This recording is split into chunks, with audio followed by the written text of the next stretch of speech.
বঞ্চিত করেছে, বিশ্বমান বাংলাদেশের প্রত্যেকটা মানুষকে নির্যাতন নিপীড়ন করেছে, লক্ষাধিক মানুষকে শহীদ করেছে, হত্যা করেছে, আমার মা বোনদেরকে ইজ্জত সম্মান করেছে। সেসব দৃশ্যমান পাকিস্তানিদেরকে আমরা বাংলাদেশ থেকে উৎখাত করতে পেরেছি।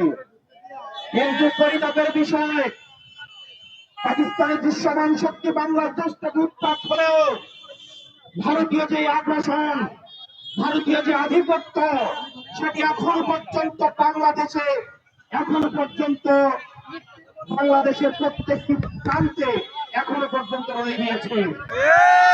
সেজন্য ভারতের গুজরাটের কসাই আজকে বাংলাদেশের স্বাধীনতাটাকেও উনি ভারতের স্বাধীনতা হিসেবে উনি আজকে প্রতিষ্ঠিত করার চেষ্টা করে গিয়েছে।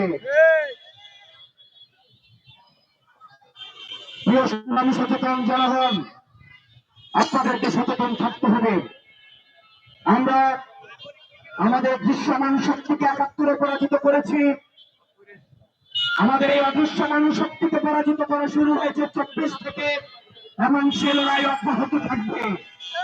বাংলাদেশের প্রত্যেকটি প্রান্ত থেকে ভারতীয় আধিপত্যবাদের সে এক বীজটাকে আমরা উৎপাদন করার মধ্য দিয়ে বাংলাদেশের চূড়ান্ত স্বাধীনতা আমরা অর্জন করব।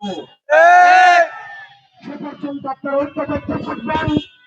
আমরা একসাথে একটা সুন্দর বাংলাদেশ আমরা বিনির্মাণ করবো।